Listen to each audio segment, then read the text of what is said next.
morning, everyone, and welcome to our NPPF overview session, PAS supporting MHCLG as part of an event series supporting the NPPF consultation. We're going to be online this morning for a couple of hours. I can see from the attendee numbers that we're kind of gradually keeping up to the volume of people that were booked on. So we're just going to allow a couple of seconds for everyone to join the call.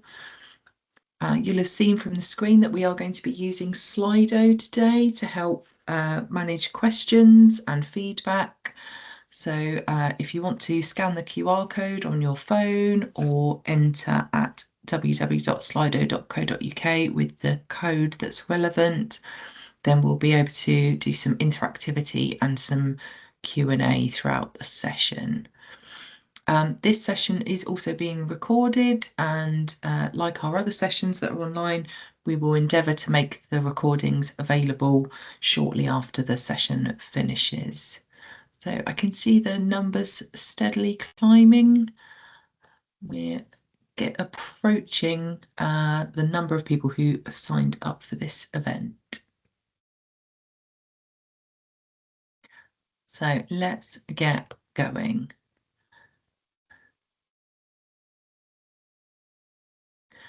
So before we get going with any sort of real energy, just a little bit of housekeeping. So hello, good morning. It's lovely to see you all. There is over 1,000 people registered for this particular online session and on the call, which I'm sure you can imagine is quite difficult to handle logistically and technical wise. So we are in webinar mode for this particular call.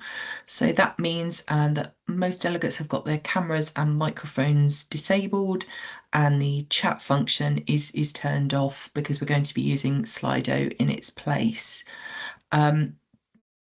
We appreciate that people might have some technical issues with dialing on. If you do have difficulty accessing the meeting, then we've got somebody on standby. If you email paz@local.gov.uk, somebody will be able to kind of help you get onto the call if you're struggling to connect, or if colleagues are as well.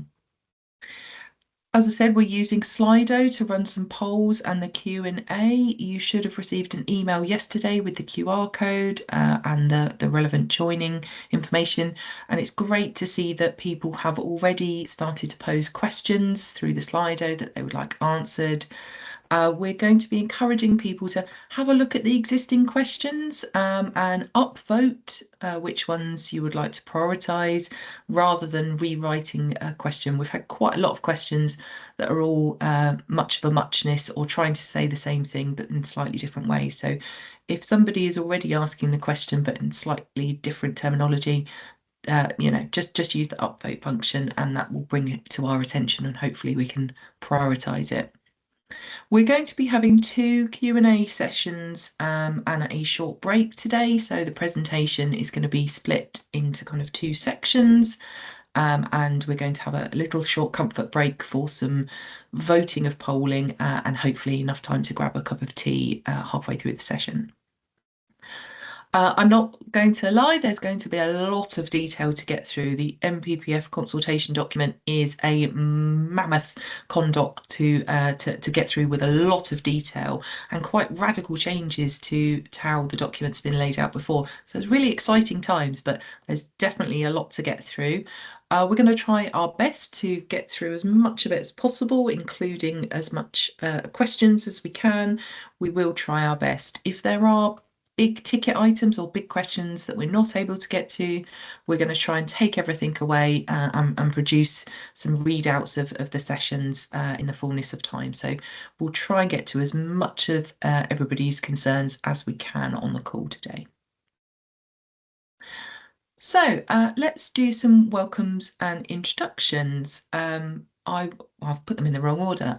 My name's Shelley Rouse. I'm Principal Consultant at the Planning Advisory Service, and I'm going to be, chair compare for this particular call, but I'm no means the star of the show. So Michael Bingham is Deputy Director at the Ministry of Housing, Communities and Local Government.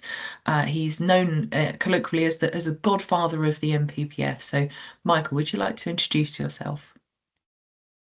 Thank you, Shelley. Good morning, everyone. That makes me sound a bit like a member of the mafia, doesn't it? But anyway, I'm very pleased that so many people have joined this. Welcome, everybody. It's really good to, well, I can't see you, but I know you're there from the ticker in the corner of the screen that I'm watching.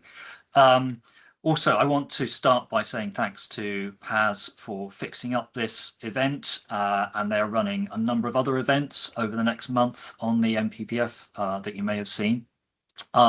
We really want to take this consultation period to get as many views as possible on the proposed changes to the NPPF, because yes, it is a bold set of changes. We are trying to shake things up quite a bit. So this consultation period is particularly important for us.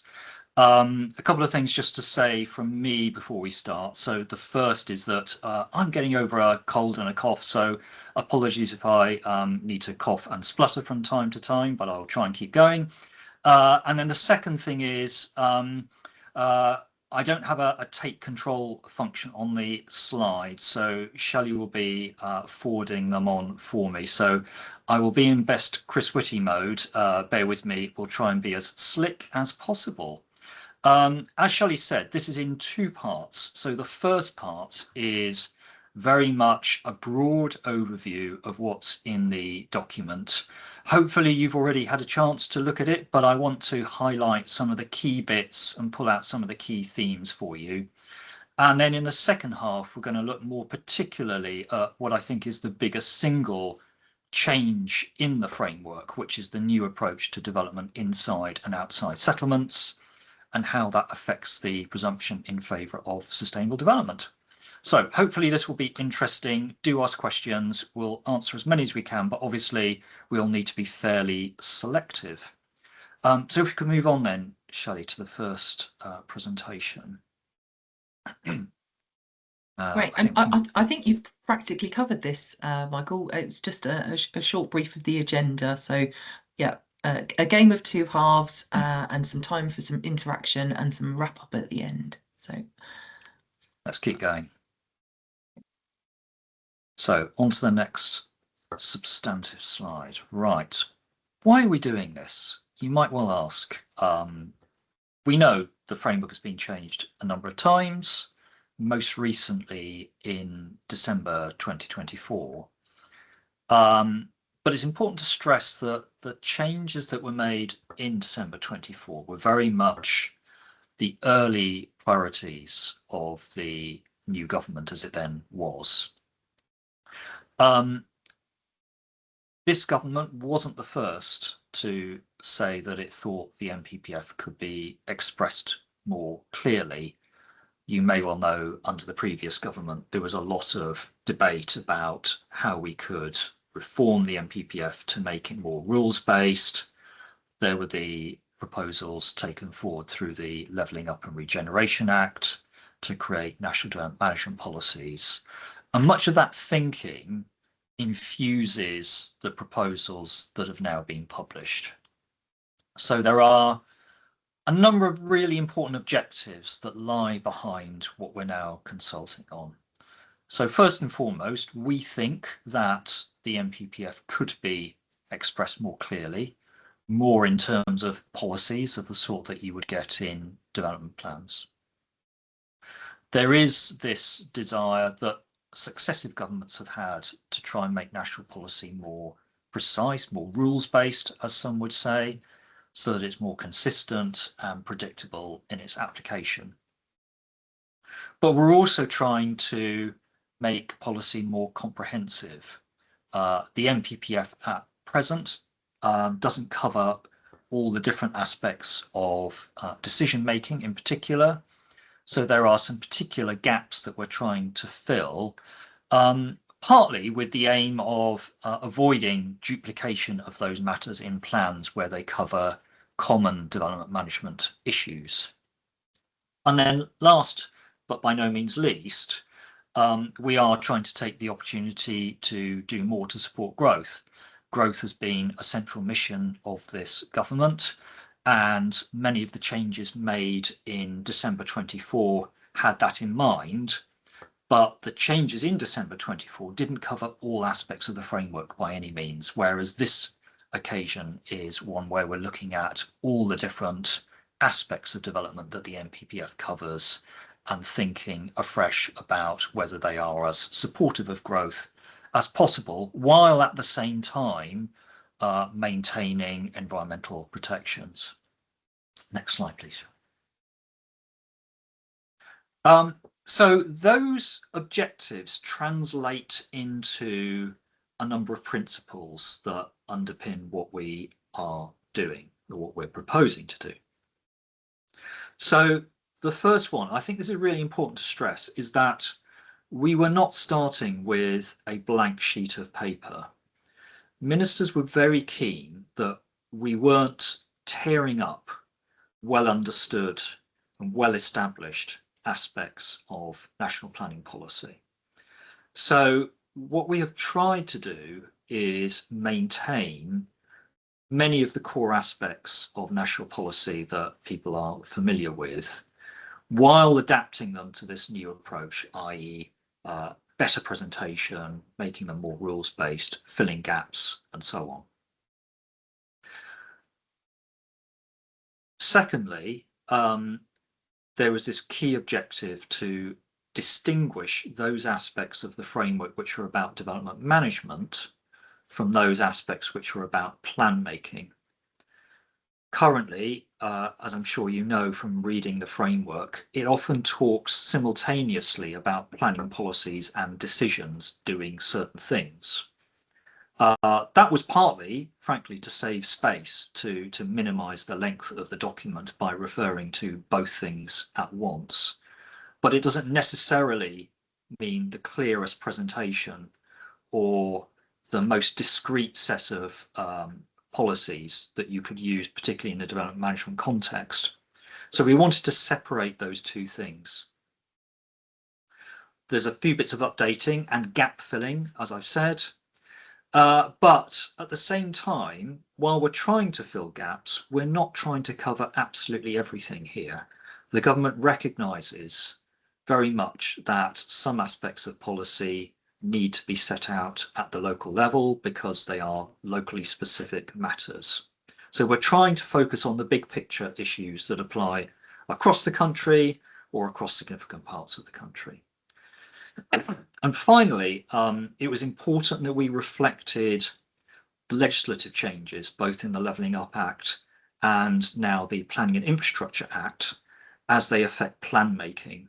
So those acts taken together create a new framework for producing plans of different types. Importantly, of course, spatial development strategies, but they also reform the arrangements for preparing other aspects of the development plan. So these proposals that we're consulting on align with how that would work. Next slide, please. So there are a number of really big changes when you stand back from all of this. First, there is this split in the way the policies are set out between decision-making and plan-making policies. We have, however, kept policies within topic-based chapters. There was a world in which we could have done this differently, so we could have grouped all of the plan-making policies and then all of the decision-making policies, but we reflected on balance that it was better to retain topic-based chapters with plan-making and decision-making policies clearly distinguished within each of those. We felt that on balance that flowed better and it was easier to see all of the things relating to particular topics in one place. But we are asking about the overall presentation of the document in the consultation. You'll see as well that we've reordered the chapters a bit. And also we've pulled some things out into specific chapters where they are not in specific chapters already. And that's partly to give a stronger emphasis to climate change policy, to energy and water, and to public protection issues, and also flood risk. There's a discrete chapter now on flood risk. I'll come on to this later on in the second half of the presentation today, but there is a simpler, we hope, presumption in favour of sustainable development, which is very much part of the approach that we are proposing to take to development inside and outside settlements. And this is an area where we are setting out new national policy. Hitherto, the NPPF hasn't really got into the principles of development in particular types of location in any sort of comprehensive manner, other than in the Greenbelt, where there are the stipulations about development, which is not inappropriate. So we are, for the first time, trying to set out much more comprehensively some key locational principles focused around whether development would be inside or outside settlements. And then the other big change is that we have annexed some additional material that you will currently find in planning practice guidance, where we feel that material is essential for the operation of the NPPF itself. So that includes additional material on the standard method for housing need, for grey belt identification, and additional flood risk tables. Next, please.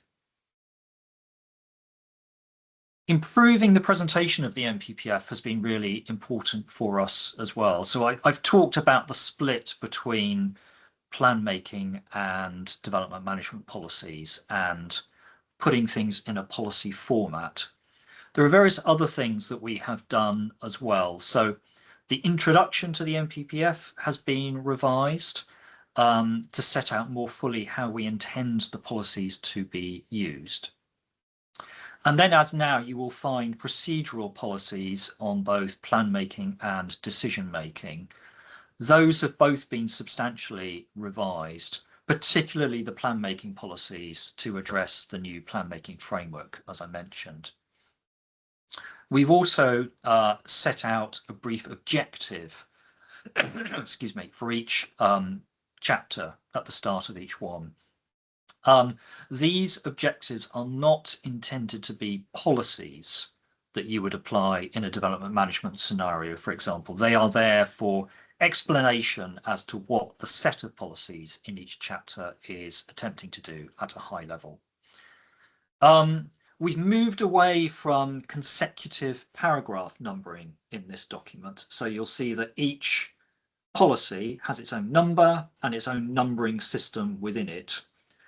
That's very much with a view to avoiding everything having to be renumbered if anything were to change in future. I know it's the bane of everyone's life whenever we change the NPPF and all the paragraph numbers have changed.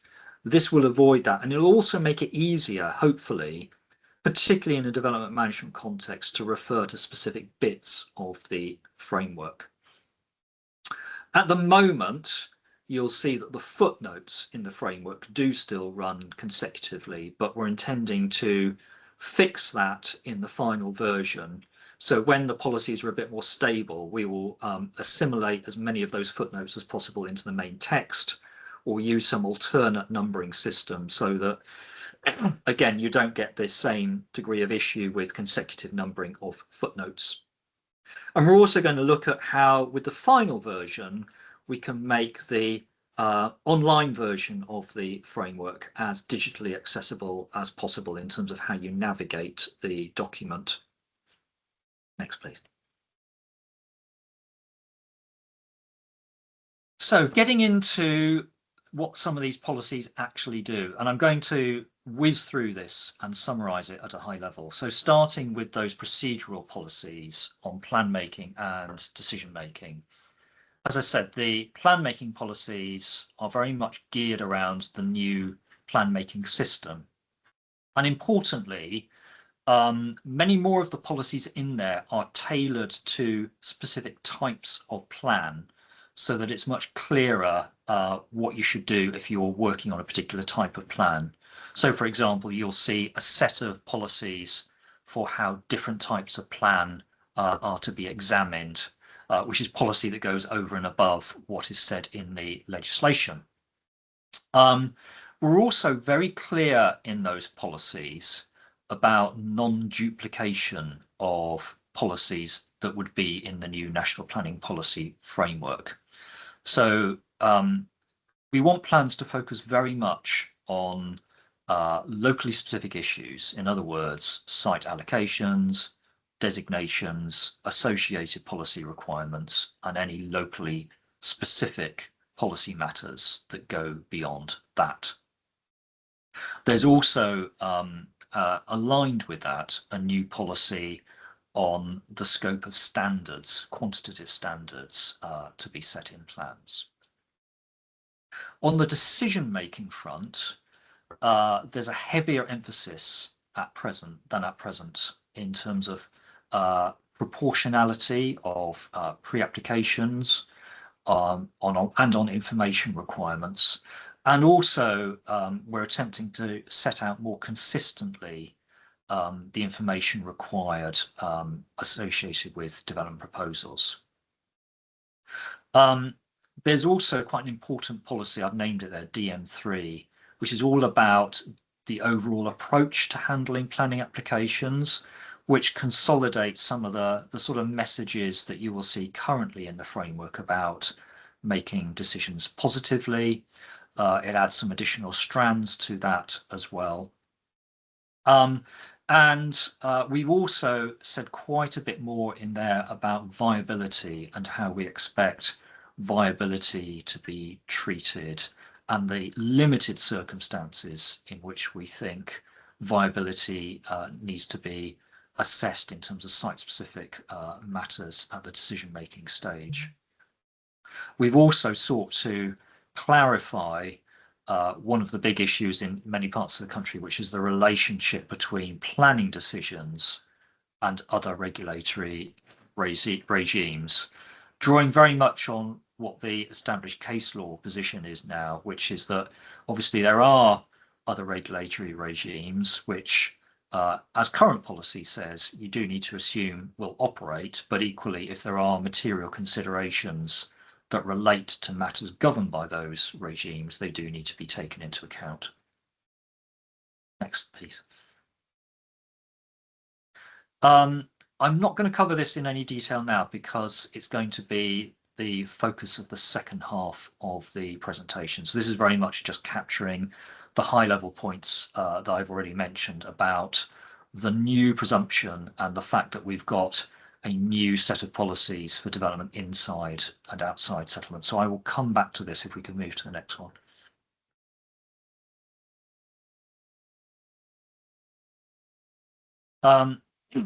We do, as I say, have a new chapter on climate change, which we've brought right to the front end of the document. So we've got a couple of chapters on sustainable development. The first is around locations and the presumption. The second one is on climate change. And what we've tried to do in here is not just say more about climate change, but also set out more comprehensive lists of matters that should be taken into account. Again, particularly, but not exclusively, in a decision-making context. So you'll see there's a policy on climate change mitigation considerations and a policy on climate change adaptation considerations. Now, many of those things that can be done or should be taken into account in decision making do crop up elsewhere in the framework. So where appropriate, we've taken a signposting approach through those policies so that we indicate other aspects of the framework that should be taken into account. So this is trying to get to a more comprehensive and joined up approach in terms of how climate change is addressed. One particular thing which is new and that we're very keen to get feedback on is how we deal with wildfire risks. This is, of course, of increasing importance in a warming climate, and it poses some interesting issues in terms of the design of schemes.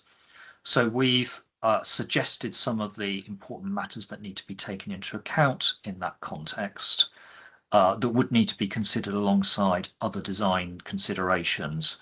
Very, very keen to get views back on that, because obviously this is a relatively new area of importance for the planning system to consider. Next, please. We then have a set of chapters on different types of development, starting, of course, with housing. A lot of the housing policies reflect where we got to in December 2024. So, for example, there is no alteration in here to the approach to local housing need or the way that that is calculated. But there are nonetheless a number of important changes in this chapter. So in particular, a stronger focus on meeting the needs of different groups, on supporting social and affordable housing, and broadening the range of tenures and home types across new developments, particularly larger developments. Next, please. There are bigger changes, I would say, on the economy front. So we have considerably expanded the economy chapter, which arguably is one of the aspects of the existing framework that was not as fulsome as it could have been. In doing so, we've tried also to set out a much more positive approach to economic development, giving substantial weight, or proposing that substantial weight be given to the economic benefits of commercial development. You will see that there's a new policy on freight and logistics.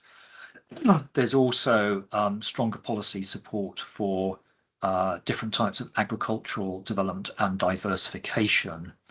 And among those policies, we've also set out some of the criteria that might be taken into account when assessing whether an unmet need exists for commercial development proposals.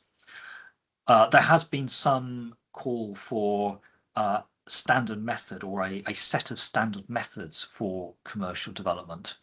Having thought about that, we think that's actually quite difficult to do because of the diversity of circumstances. But again, we're keen to get feedback on that if people think we can go further.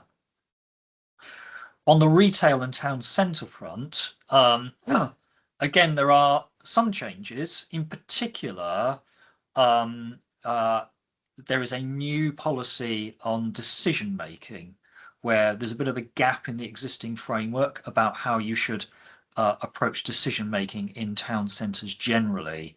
And that policy would give substantial weight to proposals that support the vitality and viability of centres, retention of local shops. We're also placing a lot of emphasis in that chapter on diversification of town centres where that is appropriate. We are proposing for now to keep the sequential test to the location of main town centre uses. But this is affected by the changes in recent years to the use classes order. So there is an open question about how useful the sequential test still is. On balance, we're proposing that it's kept, but we're interested in views on whether it should be. And there's a specific question on that in the consultation that we very much like your responses to. Next, please.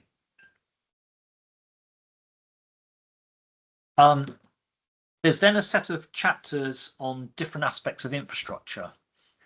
Other than being set out in a new format, the telecommunications policies have not changed very much, although there is more of an emphasis on the new generations of technologies that we need to facilitate so that technology is modernized appropriately.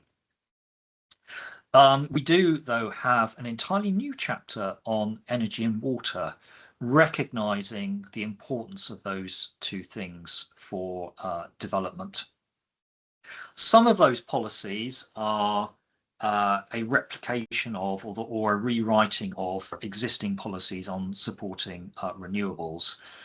But some of it is also entirely new. So you'll see that there's a new decision-making policy for water infrastructure, where that's not already covered by permitted development rights or NSIP proposals. Then we've also brought forward minerals development in the framework, rather than placing this right at the back, because of course this is one of the forms of substantive development that plans need to provide for. As now, it gives a lot of weight to the benefits of mineral extraction, but is more restrictive than the current framework is in terms of fossil fuel extraction. Importantly as well, we've woven into that chapter more about critical minerals, which are important for various types of industrial process and for the green economy. So you'll see significant support for that form of development as well. There is a note there that you'll see on the slide that we have not included policies for waste in this version of the framework. We are going to be updating national policy for waste separately. It's already in a separate document, and that we're proposing to retain for now. Next, please. Quite a few changes in terms of the effective use of land chapter. So there is still an effective use of land chapter. Compared to the existing framework, that puts more emphasis on densification and intensification of settlements. It encourages local plans to set minimum densities, but it also proposes national minimum densities around stations. So 40 dwellings per hectare around all train stations, or 50 around what we've called well-connected stations. Also, in a development management context, there is policy in there which supports forms of densification that aren't specifically called out in the current framework. So corner plots, and as well as upward extensions and higher buildings at street corners, policy on residential extensions and development within residential curtilages. Now, obviously, this is potentially quite a contentious issue because it does bring into scope more overtly the use of residential gardens. But there are important safeguards proposed in that policy to limit the extent to which gardens could be used for development. So we've tried to strike a balance here between saying that it's important for sustainable development purposes that we enable urban intensification, and that can include, in some circumstances, residential curtilages, but we think there should be limits to that as well. Have we got that balance right? Well, again, we would very much welcome your views through the consultation. Next, please. On Greenbelt, again, we've not sought to change the fundamentals of the Greenbelt, or indeed Grey Belt, which was the big change in December 2024. But there are a few tweaks. So importantly, as well as the policies facilitating development around stations generally, and I'll come back to that in the second half of today's session, the policies would allow development around stations where they are located on undeveloped land in the Greenbelt. There are also some tweaks in there to clarify the not inappropriate list, the role of spatial development strategies, and to improve the way the Grey Belt definition works. But fundamentally, we're not proposing to change the approach to Greenbelt other than that proviso to allow development around stations. Next, please. In terms of design and transport, I think there are two big things to flag. So on the design front, we have set out a more comprehensive set of principles for assessing proposals against in terms of the different aspects of design quality. And those principles are intended to map across to an update to the design and placemaking guidance. And there will be a fresh version of that being published for comment very soon. So what you've got in the NPPF is very much a precursor, if you like, of the pillars of good design that will be organised around. On the transport front, we've gone much further than the December 2024 version in terms of trying to embed a vision-led approach and set out what that means. As well as being a bit more flexible about the use of maximum car parking standards in plans.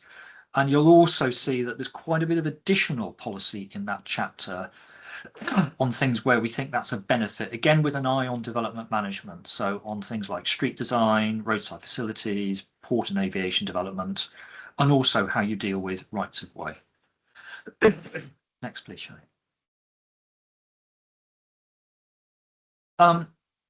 You will see that there is another new chapter that we branded Pollution, Public Protection and Security. Some of that draws on what's in the current Healthy Communities chapter. Some of it is from the current Natural Environment chapter. Some of it is entirely new. And the reason that we've brought all of this together is that there are a number of policies that do actually, if you take those various things, work together, such as the agent of change policy. So we've tried to consolidate those various issues, but we've also tried to be clearer about some of the criteria that apply, for example, in relation to different types of pollution, in terms of how you treat development in relation to hazardous sites. And also we have, through those policies, set out stronger support for development that might be necessary for national defence purposes or other public protection purposes. That means that the Healthy Communities chapter is a bit narrower than it is currently, but it retains the same focus other than that and the same general policies, although again we've taken the opportunity to try and be more precise in various places. So we've got new definitions in there of community facilities and public service infrastructure. We're giving more weight to the importance of providing new and improved facilities. You will also find new policy in there on the retention of key facilities where they provide essential services for a local community. Next, please. In terms of flood risk and the natural environment, we were very conscious that policy on flood risk is one of the most complicated bits of the framework to navigate. There are various tests that you need to work through, particularly in terms of development management. We have tried really hard to set out those various tests and what they relate to much more clearly than at present. Hopefully we've succeeded, but very much welcome your feedback. The other thing you will see in there is much stronger policy on coastal change, which is, of course, along with flood risk more generally, an increasing concern in the context of a changing climate. And then we've also updated and expanded the policy on sustainable drainage systems, including a requirement to design those in accordance with new national standards. In terms of the natural environment chapter, there are a number of changes again. Importantly, the current natural environment chapter isn't as clear as it could be about principles for decision making. So you'll see a new policy on that, but we've also made changes to reflect local nature recovery strategies, to place more emphasis on nature-based solutions, more emphasis on using Swift bricks. And we've also been more systematic about the policy considerations for what you might call the hierarchy of protected areas. So obviously there are some areas of international importance, some areas of national importance, and there are also designated sites of local importance on which the NPPF is silent currently. We've tried to be more systematic and comprehensive in setting out the considerations that apply to each of those. Next, please. Getting towards the end now, historic environment. Again, a number of changes. In particular, we have set out a more structured approach to how you consider the range of impacts on heritage assets. But we've also, through the redrafted chapter, tried to inject a more positive approach to how heritage assets may be reused. And you'll also find, in terms of the spirit of gap filling, additional policy coverage for World Heritage Sites, conservation areas, and dealing with archaeological assets.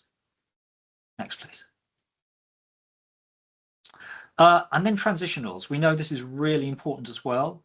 So for decision making, we are, as is generally the case, proposing that the new NPPF, once it's finalised, would be a material consideration from day one. And that where extant development plan policies are inconsistent with the framework, as finalised, that they would be given very little weight where they're inconsistent. For plan making, it's a slightly more complicated picture because, of course, many different plans are at different stages of preparation against pre-existing or previous versions of the framework. So for all plans that are being produced under the new system of plan making through the Levelling Up and Regeneration Act, or the Planning Infrastructure Act, we're proposing that the new NPPF should be used. For other plans being produced under the previous system, it's essentially the transitional arrangements that are currently set out in the framework that would apply. Of course, those are variable depending on where you are in terms of the plan making process, but that's what we are proposing. Again, very keen to get feedback on that through the consultation. I think we might have got to the end of that bit, Shelley. Is that the last slide? We have. Fantastic. I will pause there for a minute then. Great, thanks. Thanks, Michael. That was a lot of information to get through, and I think you've done it in a really kind of comprehensive yet speedily way. We're running ahead of time, which is hardly ever happens on PAS event webinars. So yeah, as those on the call can see, we're going to use Slido. We've got a short poll, a bit of interactivity that we're going to launch in a minute.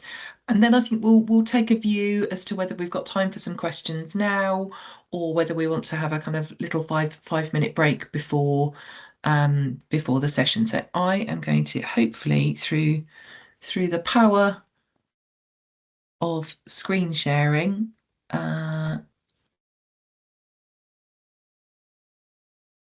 launch the poll.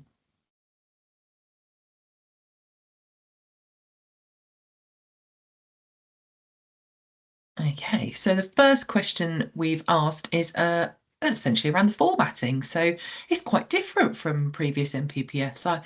You know, it's almost set out like a local plan with objectives and policies and, you know, coherent numbering. So it's definitely being badged as a kind of revolution to the policy document. We are asking people how they're feeling about that. So we're asking, is it as brilliant as I think it is? Is it good, but it's going to take a while to kind of adjust, or is it still digesting? I'm just going to. It says it's open and that people are responding.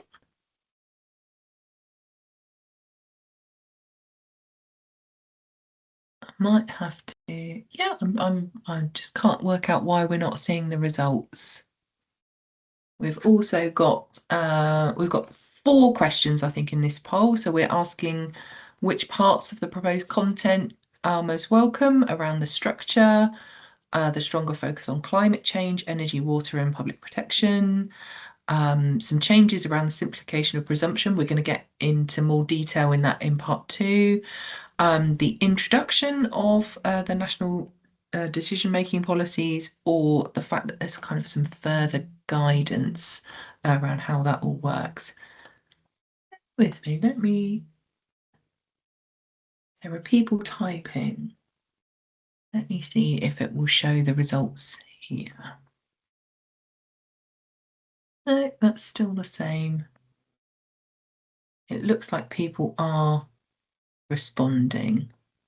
We're also asking people around the kind of further clarity that they might want in terms of the relationship between strategic plan making and lots of questions I can see in the chat about the relationship between other parts of broader planning reform, including things like environmental outcome reform and local plan regs. So yes, lots and lots of questions around that. So I would imagine that is definitely the kind of areas where people are seeking clarity. And I think our last question as part of this short survey, we're asking how confident people would feel in terms of implementing. Okay.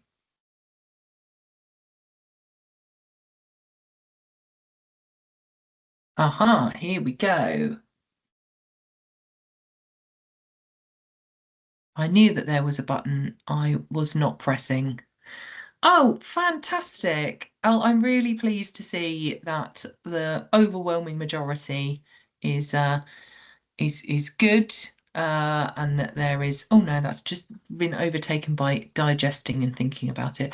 I mean, we're policy planners, well, predominantly planners. We like to think things through. So yes, that's good to see that there's lots of people thinking it's good, it's brilliant, and lots of people taking the planner cautious approach, saying, oh, I'm going to digest this in the fullness of time throughout the consultation period.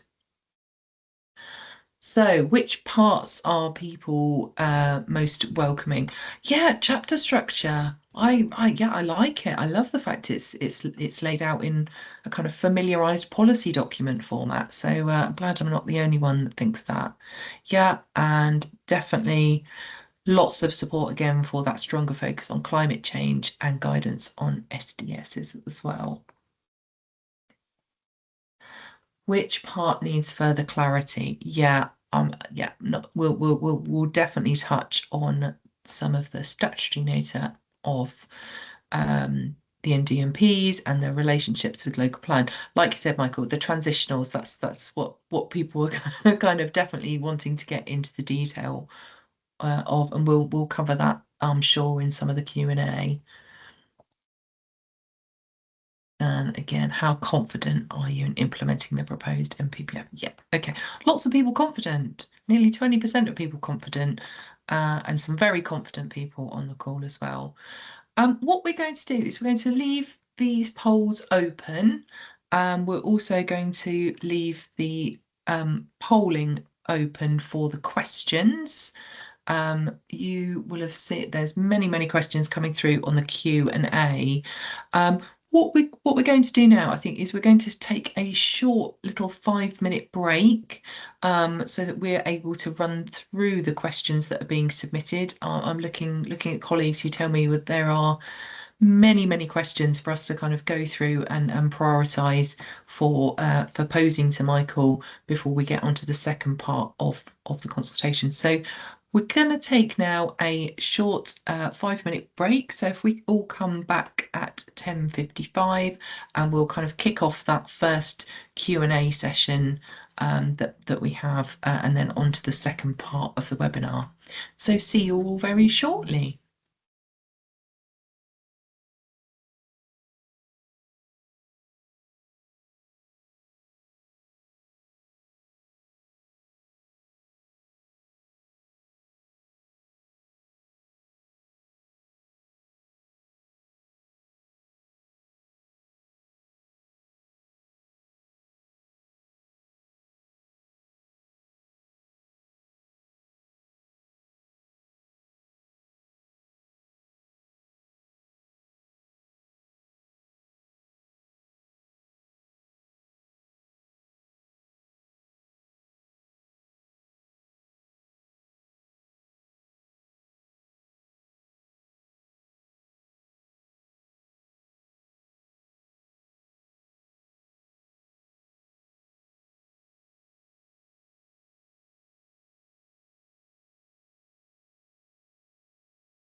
Hi everyone, thanks for giving a few minutes to answer the polls and to also look at the Slido and pop in some questions.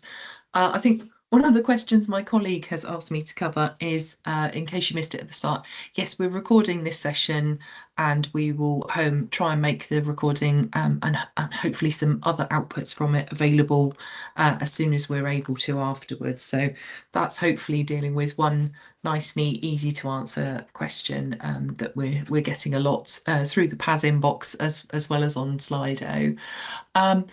Gosh, Michael, we've had 158 questions come through Slido and climbing. So I don't think we're going to get through them all because you'll be here until till the weekend if we're able. But colleagues behind the scenes have worked really, really hard, kind of prioritizing some of the kind of core themes that keep coming up again. So we're going to head off a few of them now, and obviously we'll do a few kind of at the end where we've got a second Q&A session. So do bear with us. We'll try and get through the sort of core content of what most people are asking. So starting off, we've had lots of questions around national development management policies. Can you explain the decision around why they're non-statutory, and are they intended to form part of the development plan, or are they material considerations for decision making? Yeah, thanks, Shelley. So to take the second bit first, these are intended to be material considerations for decision making.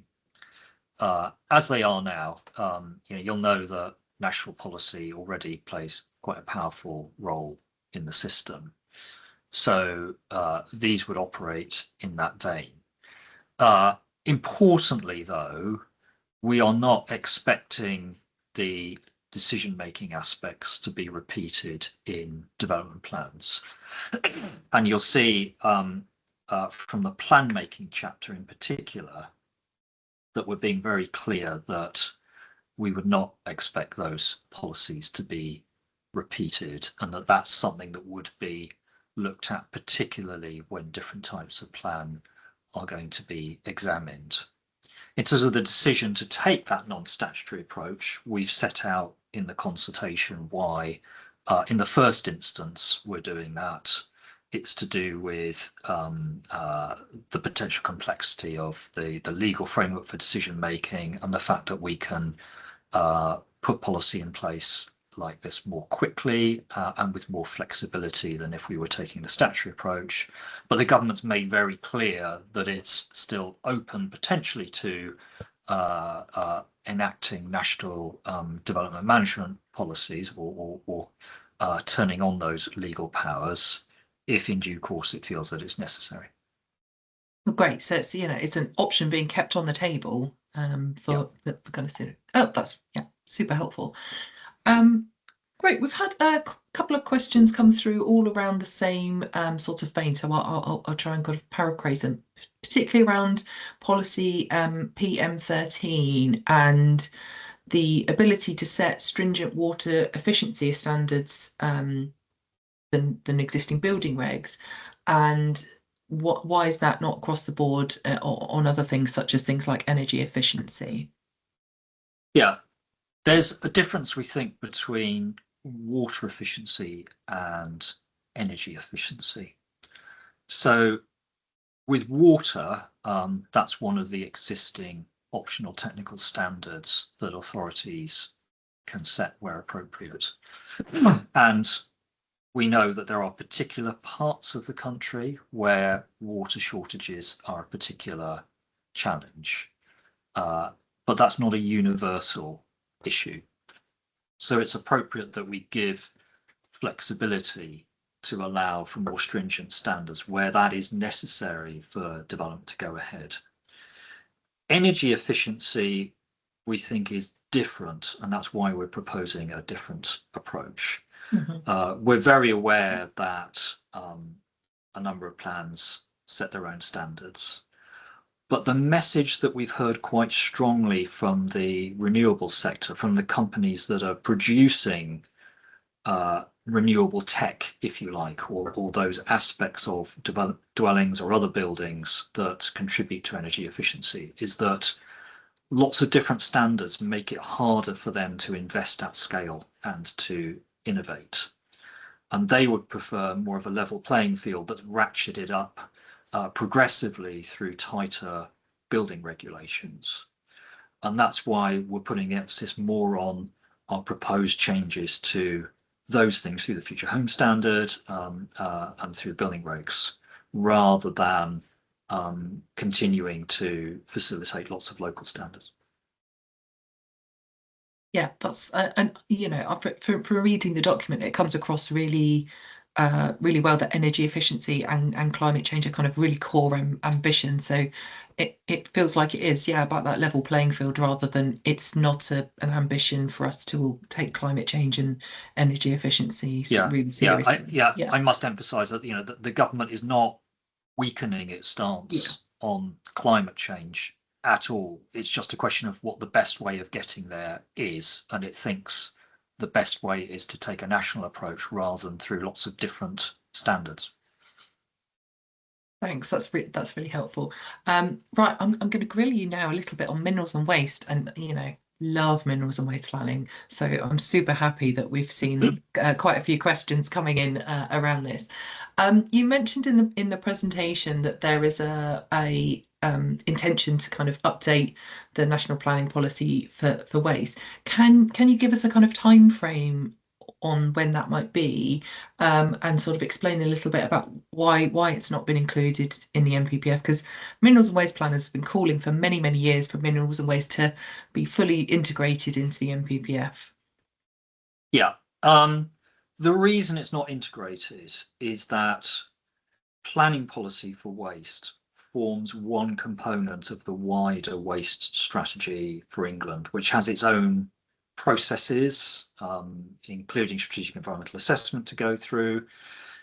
So that is why for now it's kept separate, as part of that wider suite of work.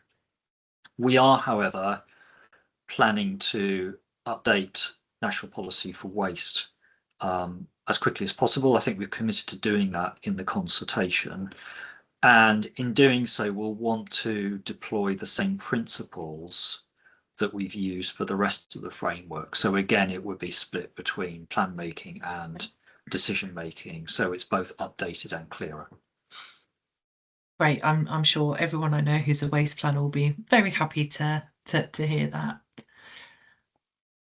Right. Again, I think the other top topic that people are talking around is the transitional arrangements and how they affect plan making, and the kind of complexities of trying to run a current system and a new system all at the same time, all within the same year.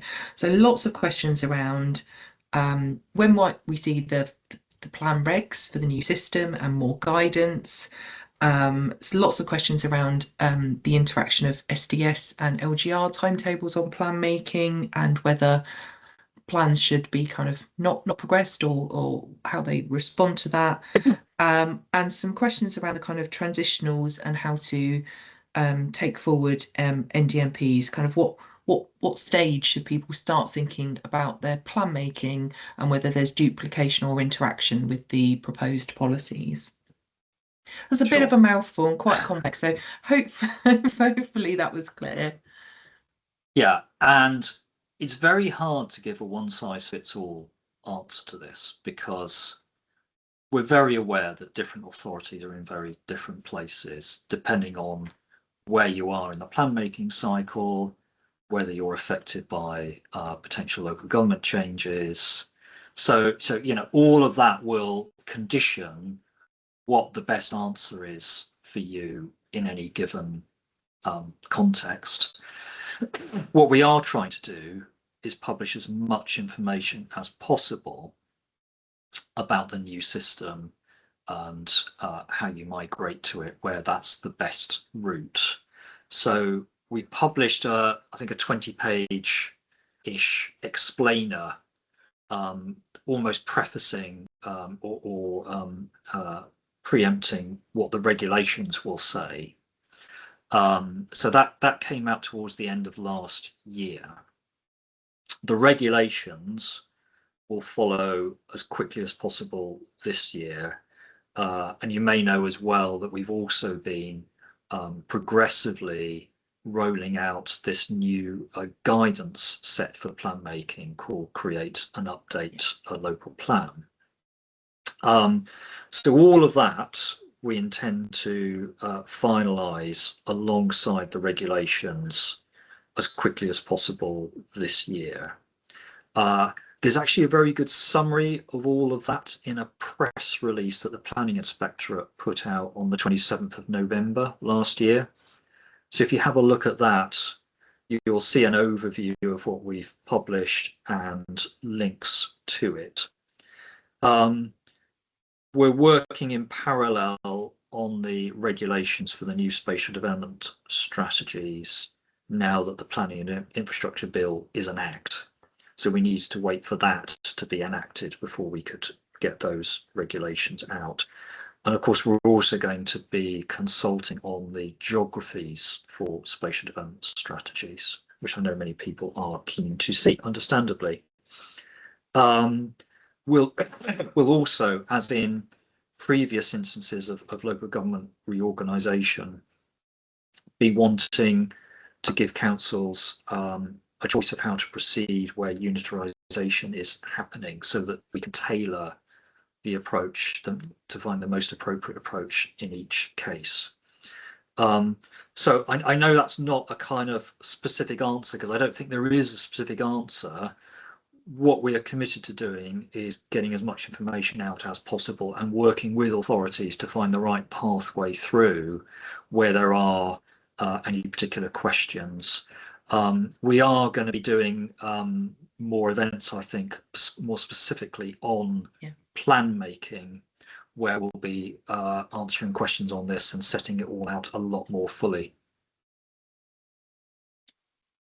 Thanks, Michael. I mean, if I would add anything to that from a sort of pass advice perspective, it would be always, you know, keep on planning. Don't stop plan making. You know, it's quite clear that local government reorganisation and the introductions of SDSs shouldn't stop or prevent plans coming forward to meet the new guidance, meet the new backstop date. So yeah, always keep on planning.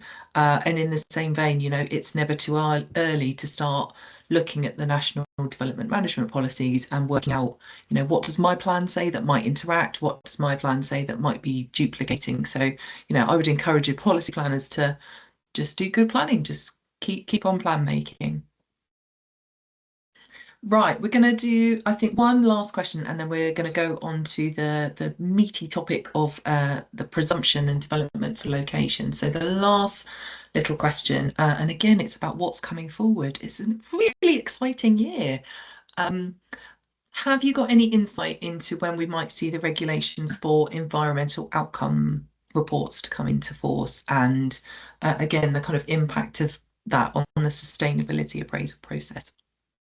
I can't be too precise, but in terms of the next stages, we have committed to publishing what we've called a roadmap in terms of the process that we will go through for producing environmental outcomes reports.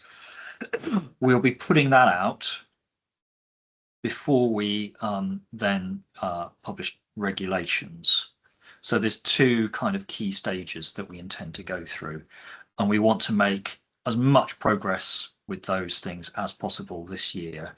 The thing I do need to stress, though, is that environmental outcomes reports are really quite complex, because they do involve rewiring our approach to assessing plans, programs, and major development projects, and we want to make sure we get it right.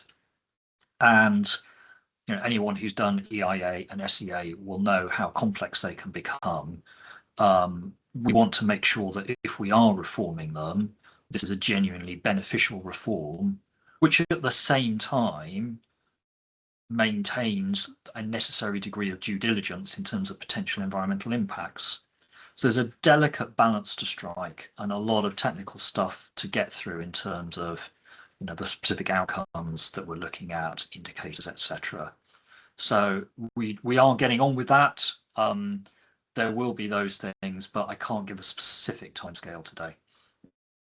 No, thanks for that. And I remember, oh gosh, must be when the sort of kind of Lura was, or when the Lura was the LURB, there was a discussion about environmental outcomes, and I remember seeing a very long list of all the different consenting regimes, so not just planning, but all the other permissions and consenting processes that are required that also would need EORs, and it was quite a significant list. So yeah, it's definitely kind of agree it's probably best to be taking the time to make sure it works properly across not just planning, but all sorts of consenting regimes.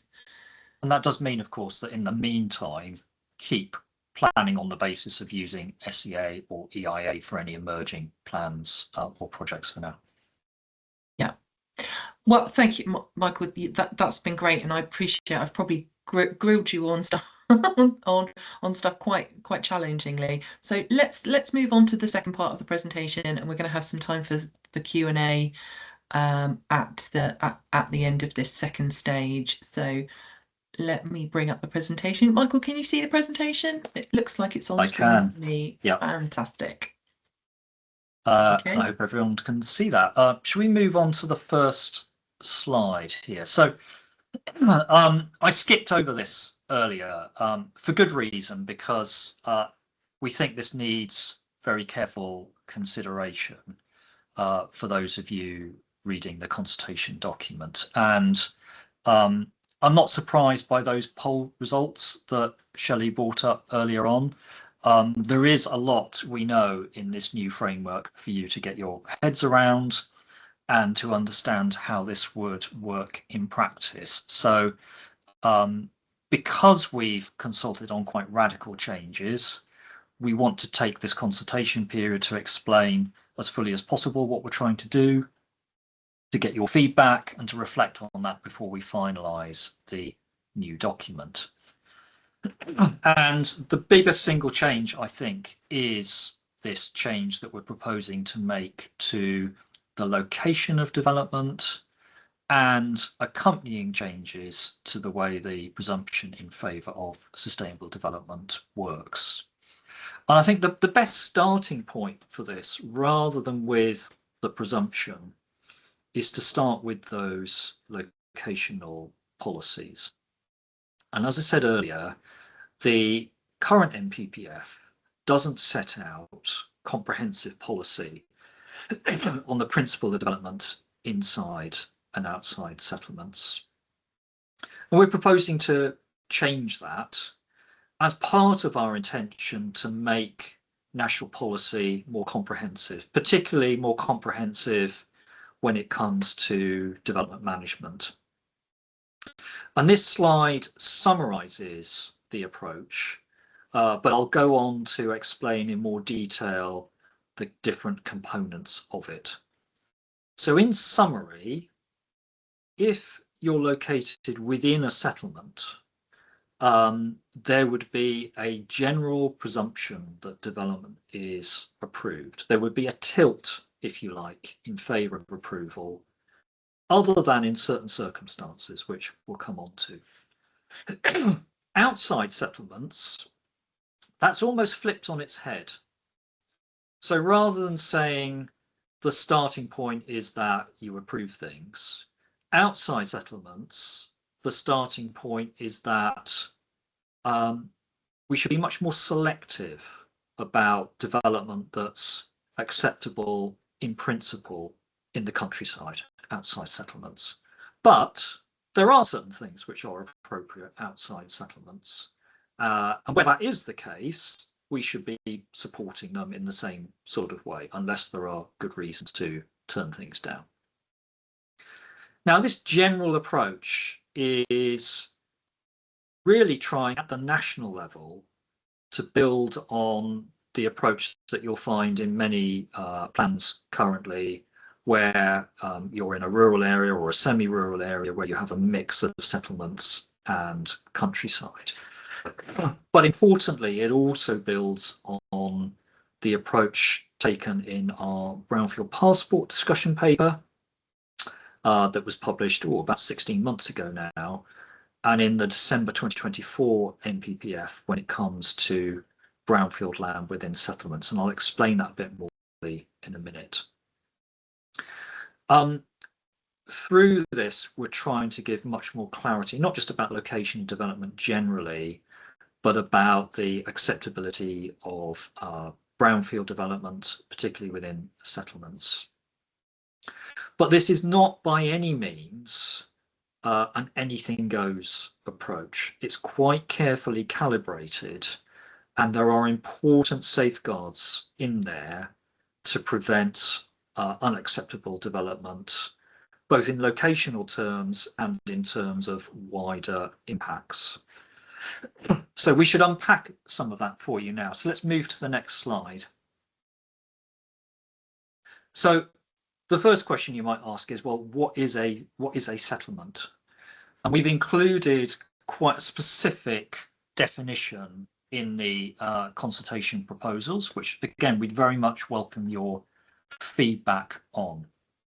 And what you've got on the screen there is what that definition is as drafted, although it's been broken up here into individual components to make it a bit more digestible for you.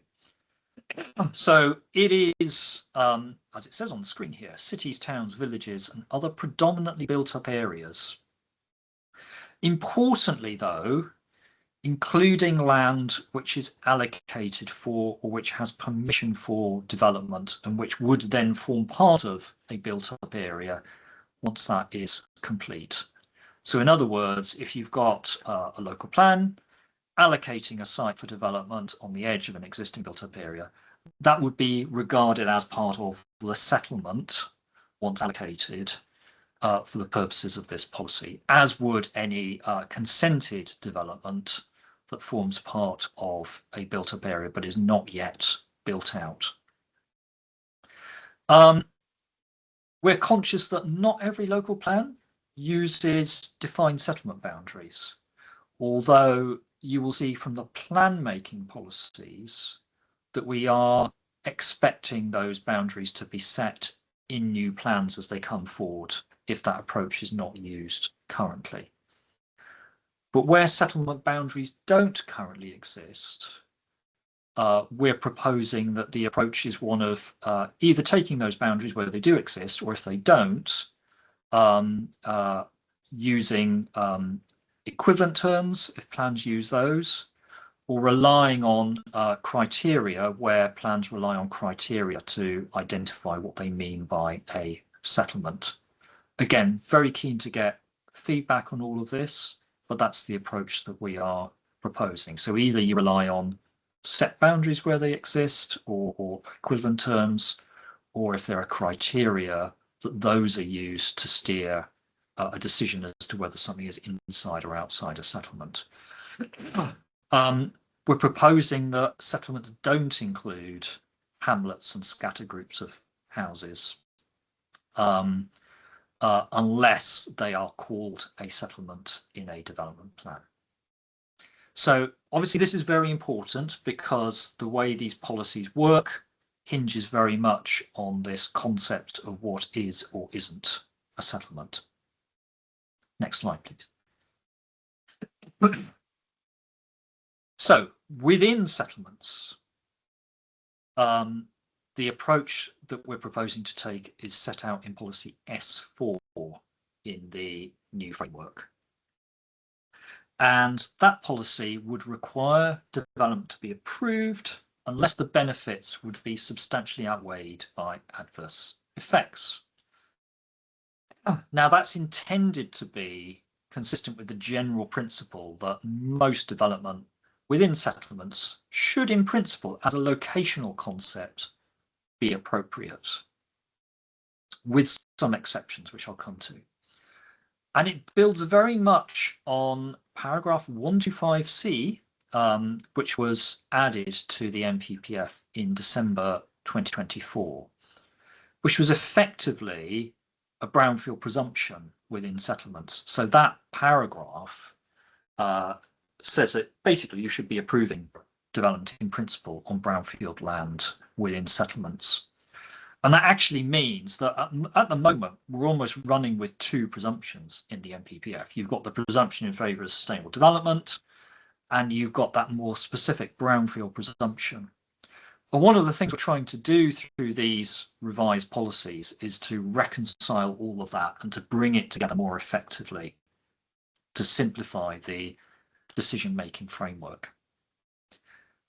It's worth saying, though, that the scope of the policy that we're consulting on, policy S4, is broader than paragraph 125C in the current framework, as in principle it does also include undeveloped land within settlements.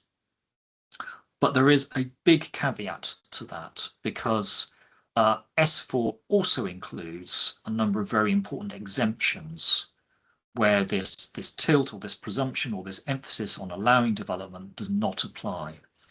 So it includes conflicts with allocations. It includes various areas that are safeguarded, for example, because of biodiversity importance. There are also specific exemptions from the tilt where there are particular national policies that indicate development should be refused. And I'll come back to what those are in a minute. But that's the general approach within settlements. I think if we move to the next slide, we'll talk about the approach outside settlements. So this is the kind of the twin policy to S4, so it's S5. And this encapsulates the approach outside settlements. So it lists various types of development, which in principle, we think should be supported outside settlements. Now, that includes various things that are already flagged in national policy as being suitable in the countryside, but it's creating a much more complete list, partly reflecting typologies of development that you'd find in many local plans. It's also in part based on the Greenbelt policy. So in the NPPF currently, you've got the Greenbelt list of not inappropriate development. So S5 also effectively lists a set of types of development which are suitable in these locations. But of course, it's looser than the Greenbelt. We're not trying to be as stringent as within the Greenbelt. It's rather looser than that. It also includes, though, development that would meet unmet needs. And that is intended to replicate the way that the existing presumption works. So let me give you a couple of examples to sort of bring this to light more fully. So the types of development that are acceptable by default outside settlements include things like, agricultural development, certain types of renewable development and infrastructure development. Acceptable by default development does not include things like general housing development or general commercial development, unless there is a specific unmet need that hasn't been met. And that's where some of the more familiar elements of the current NPPF kick in. So it would, for example, include situations where there's a lack of a 5-year housing land supply, or the consequences of the housing delivery test have been triggered. Those are the consequences that would release more land under the current framework. The other thing that is different about all this, and this mirrors what I was saying about the Greenbelt earlier, is that one of the categories of development that would be acceptable by default in principle would be development around well-connected stations. So this form of development would be enabled not just through plan making, but through decision making as well. There are various caveats to that. So it needs to be well related to the station. needs to be within reasonable walking distance of it. The station needs to meet various criteria.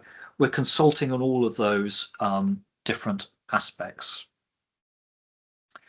So all those various categories of development, so the things that we're suggesting are allowable by default outside settlements, and the things where development's acceptable because it might meet an unmet need, in those circumstances, we're suggesting that the same tilt applies as would apply within settlements. So in other words, those forms of development would be approved unless the benefits would be substantially outweighed by adverse effects.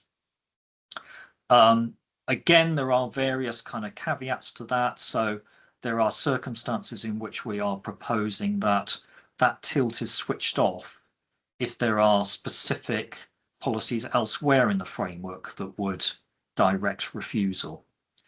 And it's also worth saying that all of this does need to be read alongside the other policies in the framework. So all of this, because this is still policy, this is still material considerations, does come back to a balancing exercise for you as the decision maker if you're making decisions on planning applications. But nonetheless, these policies are giving a firm tilt towards approval in certain circumstances.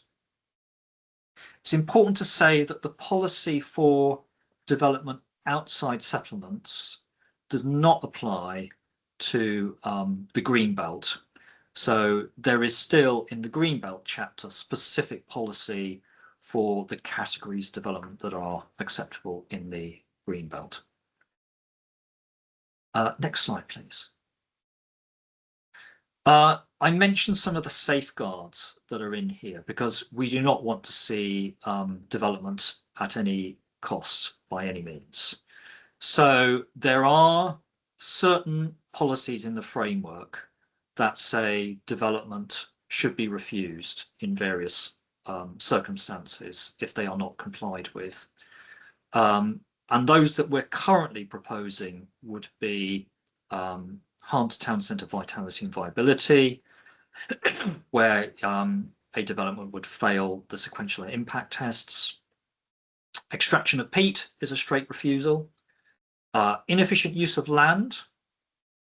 Poor design when assessed against the policies in the framework and design policies in the development plan. Hot food takeaways near schools. Unacceptable flood risk when you've applied the flood risk policies. Significant harm to biodiversity or substantial harm to heritage assets unless outweighed by public benefits. Now, that list is very much a paraphrasing. You need to look at the policies themselves to get the specific circumstances, but that's a summary of those things that would switch off the tilt where it applies to development inside settlements and outside settlements. There's one other important change that I should mention when it comes to development outside settlements, actually. So one of the concerns that we're aware of with the current presumption, where it kicks in, is that it could enable development for things like general housing or general commercial development that is not necessarily well related to an existing settlement. We try to address that in policy S5 by saying that if additional land is justified to meet development needs leading to land release outside settlements, it should be well related to those settlements. So we're not encouraging development in the open countryside, for example. So, keen to get feedback on that, as well as on the general and specific aspects of these policies. Next slide, please. So what does this mean for the presumption in favour of sustainable development? It means it changes quite fundamentally. And in essence, it is now woven into those policies for development inside and outside settlements. So there is still a presumption and you'll find it at policy S3. But in large part, it is signposting you towards policies S4 and S5 for its operation. So that tilt in favour of development in certain circumstances that you currently find in the presumption in favour of sustainable development is very much embedded in those policies. One implication of that is that the presumption would, we think, now more genuinely be a presumption in favour of sustainable development, or rather a presumption in favour of sustainably located development? Because the whole purpose of S4 and S5, as well as giving more clarity to what in principle should be acceptable where, is to steer development to the most appropriate locations, so to get the right development in the right places. So hopefully this means that the presumption does more fully what it says on the tin, and it steers the right development to the right places. But one other consequence of this for the new presumption is that hopefully, and I know it takes some getting your head around, but hopefully once you've done that, this will be something that is clearer and more straightforward to apply. One of the things we're very conscious of with the existing presumption is that it requires a lot of judgments to be made. So what are the most relevant policies for any given circumstance? Are they up to date or not? This new approach would do away with that and would lead to fewer judgments having to be made at the decision-making stage as to whether a tilt in favour of development should apply or not. There is this new substantially outweighed test, so inevitably it does still embody a degree of judgment, but we've tried to narrow it down and simplify the overall approach. Next, please. So, in summary, we're trying to place even more emphasis than you'll get currently from the framework on the acceptability in principle of development within settlements. We've tried to inject a more rules-based approach to development that can take place outside settlements, and to simplify the language and the overall approach. It is very much about, though, signalling development that's acceptable in principle in different locations. It doesn't mean that you can ignore the rest of the framework. It does still have to be read as a piece, but these location and development policies and the presumption, the tilts that they embed, would be the new starting point in national policy terms for considering development proposals. I appreciate that it is very different from the way the presumption works currently, and it does require a bit of working through and lying down with a towel in a darkened room and a stiff drink to work out what this means for any particular case. But hopefully, once you've done that, we have created a clearer approach for working through. And certainly from some of the commentary that we've seen and some of the seminars that we've seen online, hopefully it does provide that kind of framework, but very keen to get your views in response to all of this. I think, Shelley, that's the end of that section. I'm sure there'll be lots of questions on this, so let me pause again. Great. Thanks, Michael. Yes, I mean, I've definitely got trauma memories of lying down in a dark room with a wet towel over my face around the basket or bucket of policies and their out of datedness. So yeah, this is going to take some definite head scratching and kind of working through. But like you said, I really hope at the end it's a kind of nice, clearer side of things. Right, bear with me just a second. I am just bringing up some of the questions that my colleagues have been furiously working behind the scenes to try and categorise. Oh gosh, we're up to now 238 questions on Slido.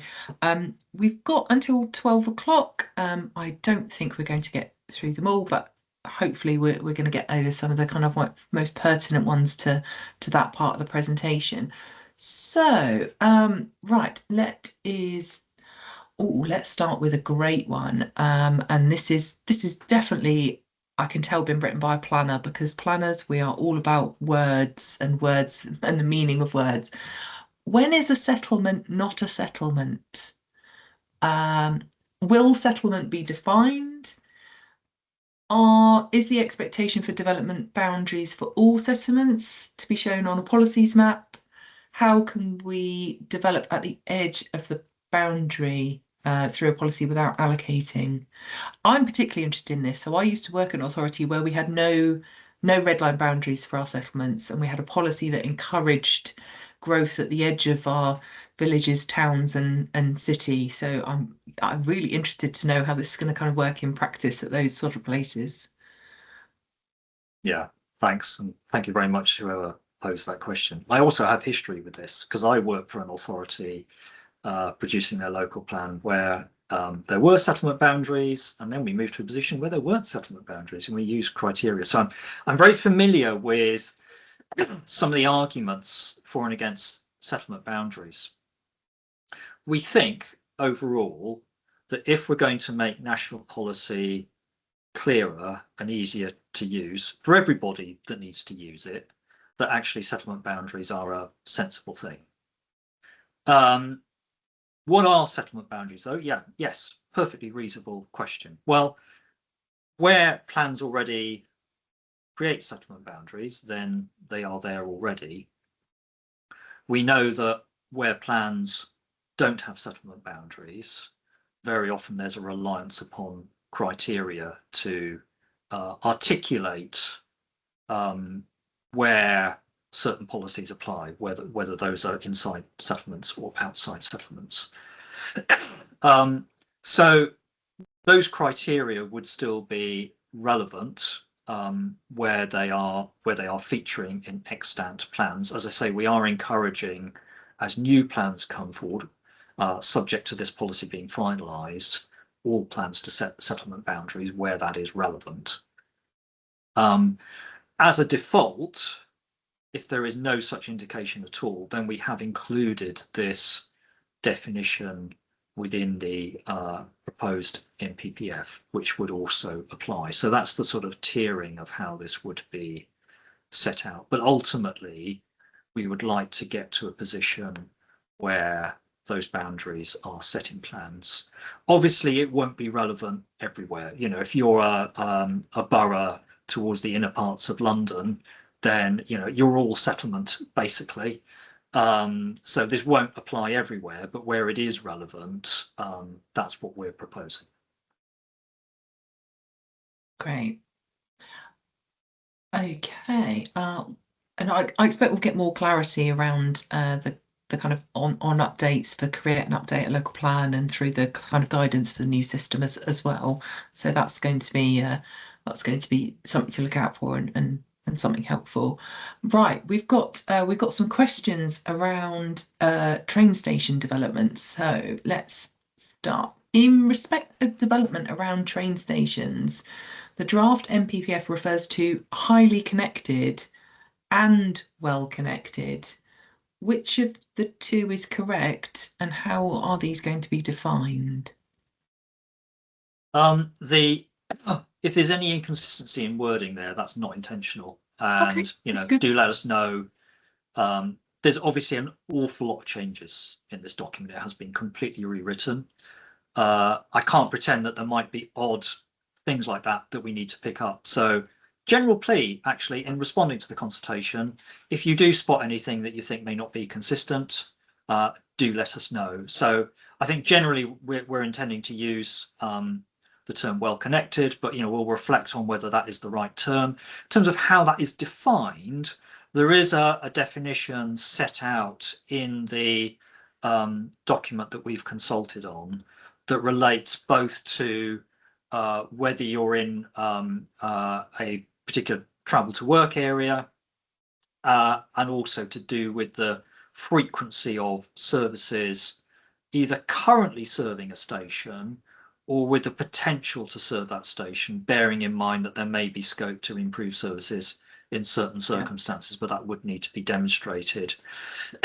Again, as I've said many times, we're really keen to get feedback on whether that is the right approach, whether these definitions are right. We're conscious this is quite a bold policy. It does have significant implications for where land would be released. Really keen to think about what it might mean for your areas, to get your feedback on whether that would be the right approach and would release suitably located, sustainable land. And that probably segues quite nicely to the second question, which is around the travel to work areas that meet the criteria around train stations. There's a question around, will MHCLG publish and maintain an official list of those travel to work areas? And following on from that, why does the policy only apply to the top 60? I think travel to work area data is published by government. I'm not sure it's necessarily MHCLG data, but I think it is already published. But if anyone thinks that's wrong, do correct me on the Slido. So obviously we want that information to be available, and we will make sure it is available if it isn't already, in conjunction with this policy, because it's important for its operability. But I think that information is publicly available. In terms of why we focused only on the top travel to work areas, it's about connectivity to and accessibility to places where there's a good concentration of jobs and services. So that's the thinking there, that rather than applying this to all stations in places where there may not be a strong labour market associated with it, and therefore development around stations might not generate the sort of usage of that station that you would then hope for. That's the thinking. Yeah, that sounds good. Okay, right, we've got some questions around affordable housing and the 10% housing requirement to be on sites of 1 to 2.5 hectares. One of the questions kind of pointing out that that's going to be quite hard to deliver unless a kind of artificial subdivision of larger sites happen. Do you want to kind of explain a little bit around what's the thinking behind the 10% requirement on those small sites? Well, there is a 10% requirement in the NPPF currently, of course. We are exploring, whether we can go further through this consultation. We want to make sure, in essence, that plans are allocating a good mix of sites. And one of the complaints that we've heard a lot from the development industry is that there isn't the same diversity of sites being allocated in plans that there might have been 10, 20, 30 years ago. And obviously there can be advantages in allocating larger sites in terms of economies of scale, and so on. But we're keen to try and make sure that there's a diversity of land coming forward. Smaller and medium-sized sites build out more quickly than very large sites and provide opportunities for smaller developers. So that's the thinking. Whether the policy is exactly right, again, very keen to get your views on. And obviously this is the sort of thing where specific local circumstances will be particularly important. If you think this poses particular challenges for your area, then give us an illustration of what that might mean. And we can think about the detail of the policy in that context. Great. So we've got one question here on affordable housing, and the challenges of delivering in rural areas, particularly given the proposal for medium sites, is not likely to deliver on-site affordable housing predominantly. Yeah. Well, we are keeping the flexibility to set lower thresholds for affordable housing in rural areas. Obviously, viability varies across different parts of the country. We know that providing affordable housing can be a challenge in particular parts of the country. There's probably only so far that the planning system itself can go in terms of remedying that, but we've been keen to keep the channels open where those make it easier for rural affordable housing to come forward. So, rural exception sites, the threshold, etc. So again, if you feel there's more we should be doing or more we could be doing, do let us know through the consultation answers. Great. Right. Okay, I can see another kind of hot topic that's coming through. Oh, we're back to local plans. And we're back to the demise of SPDs. Oh, everybody loves SPDs, don't they? You talked about the kind of regs explainer that came out just before Christmas, and within that it talked about that the final adoption date for SPDs is June this year. Lots of people are nervous that that's not going to give them enough time to get their kind of SPDs that are that they're in process in place, or they've got plans at examination that commit to SPDs, might not kind of hit that timescale, so asking for transitional arrangements. I'm assuming the response is going to be actually the CULP guidance and the regs explainer are not under formal consultation, but MHCLG are welcoming feedback on what's included, and there's routes to make those representations through that as well.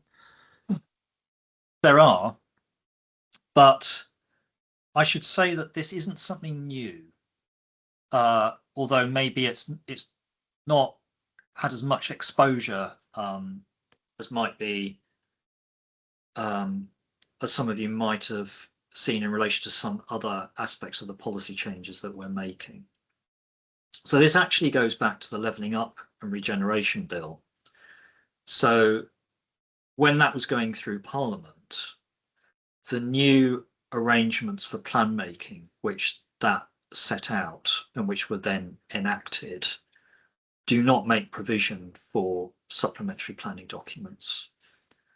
And the vision at the time, which is carried through into what the new government is producing regulations on, was that we would progressively phase out supplementary planning guidance, and that instead we would have supplementary plans. So what both the previous government and the present government have been keen to do is move much more to a position where if there are policy matters that need to be set out, that they should be part of the development plan rather than part of a bolt-on, so that they have that statutory status and that they've been through a consultation process that aligns with statutory principles. So the Levelling Up Act doesn't make provision for that, and that's what's now being carried through to the regulations that are being produced. What the Levelling Up Act does provide for, as I say, is supplementary plans, which are there to do two things. Firstly, supplementary plans can be used to set out supplementary policy on design matters, broadly couched, for either the whole area of the authority or particular parts of the authority. And that's because we recognise that that may be too detailed to put into a local plan, for example, and might bog down the local plan making process. So there's that ability to produce a supplementary plan on those matters.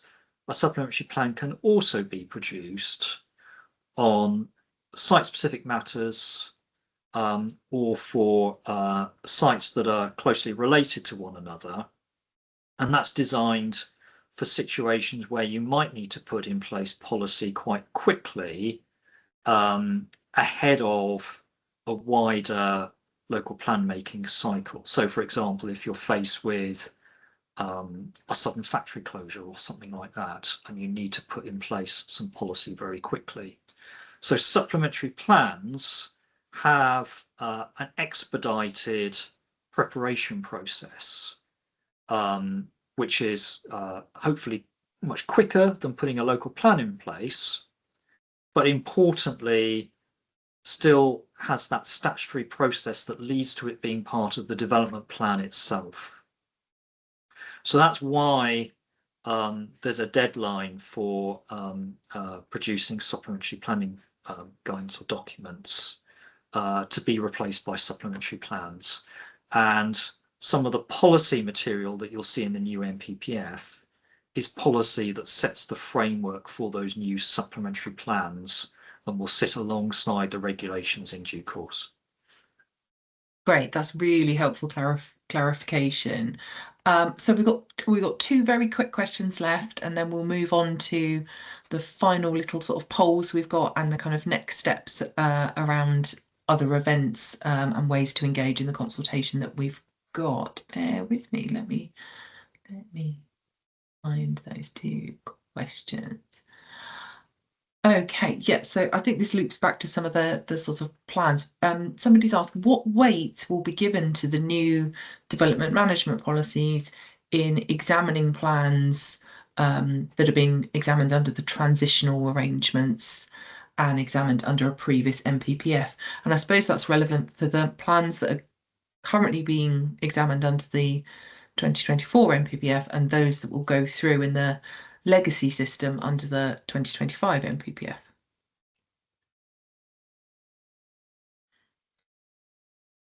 Oh, you're on mute. And I suppose it's a bit of an unfair question. It's more a question for PINs rather than yourself, Michael, as well. Yeah, I can attempt to answer it though. So I think there's two bits to the answer. So in terms of what weight's given to them, where a plan is being examined against a previous version of the framework, it is that previous version of the framework that PINs will be looking at rather than the new framework. However, the second part of the answer is that going back to our proposed transitional arrangements, the new development management policies will really matter when that plan is finalised, because we're saying that any policies in a plan which is then adopted which are inconsistent with the new framework would be given little weight.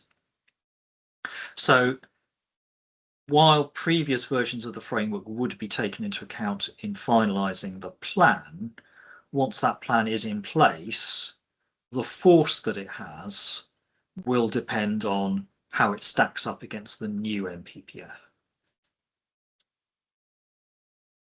Yeah, that's super helpful. Right, so last question, and thank you for tolerating what I feel has been quite a bit of a grilling. Hopefully it's not been too harsh. So I suppose the biggest question of all, when can we expect the final version of the NPPF to come out? How quickly are you going to process the representations and get it finished? I'm very happy with the grilling, by the way. And in terms of when we finalise this, I can't give you a specific timetable.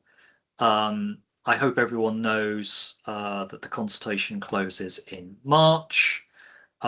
We will need to see partly how many responses we get. We're expecting quite a few, but also what issues those are posing and how much further thinking we need to do about the policies themselves before we finalise the actual document.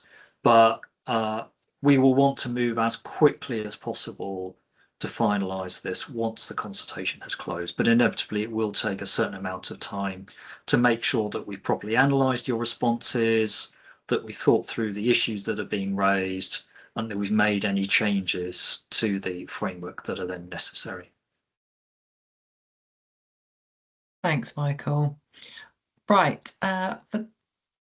Those of you, I'm just going to bring some content on screen. So we launched during that presentation a second little poll. So we're asking the NPPF around the kind of rules-based approach to the principle of development inside and outside, and asking people what they think the kind of impact it's going to have. So pretty much everyone is working. I hate the terminology. Is working through, and the devil will be in the detail around kind of exemptions or how the policy triggers work in their fullness of time. I'm not surprised. Yeah, that it's a real kind of fundamental shift around the presumption and how that's going to operate. That's definitely going to need some kind of working through. Really good to kind of see that level of engagement on the questions as well. Okay, we also asked around the kind of proposal to increase house building near well-connected train stations. And all that, I mean, there's I think there's a fair amount of support for that. 11% very supportive, 21% supportive. Lots of people kind of also thinking, oh, that's going to need some thinking through as well. Okay, right.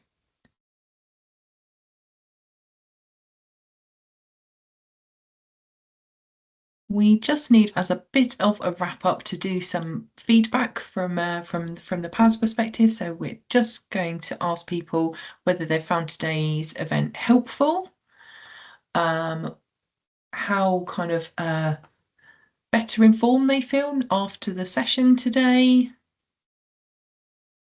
and kind of people's main takeaways from it as well. So we're going to leave that part of the poll running while we kind of wrap up the final elements of today's session. So just, I think, in closing, the link is on the page in front of you, and the consultation is open for 12 weeks. So that's a really kind of decent amount of time. And the closing date is on the 10th of March. Responses are submitted via the link. It's the Citizen Space link, if I'm correct. Yeah, there's nodding. Excellent. So most people kind of well versed in how to use that form and how the system works. Do remember to respond to the consultation, I think is our plea to all local authorities. So again, the links are available. As Michael indicated, PAS, we are doing a number of upcoming events to support the consultation. The first one is next week. We're doing an NPPF run through as today, but for councillors. So if you're leader, portfolio holder, chair of planning committee, you think needs to be all across this stuff and know what they need to know, then you can sign up for that via our website or get them to sign up. We are also doing some in-person roadshow events, which is fantastic to get people in a room and have a whole day doing a deep dive into the content of the NPPF and people's individual circumstances. So the dates and locations are on the screen. And again, you can, through our Eventbrite page, book yourself onto one of those. We're then doing a number of online deep dive sessions around a variety of topics, and you can see those on the screen there. This is also, I think, a little bit of a plug to join our PAS Local Plan Leaders Network. Lots of the questions have been about plan making. Plan regulations are on their way. There's going to be lots to digest very shortly, and we'll be doing some more engagement. So if you want to kind of Google that and sign up to our Local Plan Leaders Network, that's a network of people who are interested in plan making. And we will advertise all of our engagement around the NPPF and other parts of planning reform through our newsletter. So do sign up for that, remembering that we are local.gov.uk/PAS/keep in touch, where you can sign up for those events and notifications of other things we bring forward. Right. There we go. As I said at the start of the call, we're going to be recording today, and we hope to make the recording available as soon as my IT and technology allows. and we will also be providing as many outputs from the session as we can, including some answers to questions or kind of some grouping of feedback that we've received through the polls. So I think I just need to finish today by thanking you, Michael, for giving up 2 hours of your very valuable time to run through that and being open to quite a stiff grilling on lots of questions that probably are more about plan making transitions than around the NPPF. So you've weathered that very well. Thank you very much. And thank you for kind of preparing the presentation and being available today. I'd like to thank everyone who's been working behind the scenes on the technical support, both from PAS and MHCLG, in getting this event together. You've been absolutely fantastic. And I'd also like to thank everyone who took the time out this morning to dial in and again give up 2 hours of their very valuable time. We've had a significant number of people on the call, so thank you very much for engaging with this event. I hope you all have a good rest of the day. Thank you all very much for dialing in. See you all again shortly.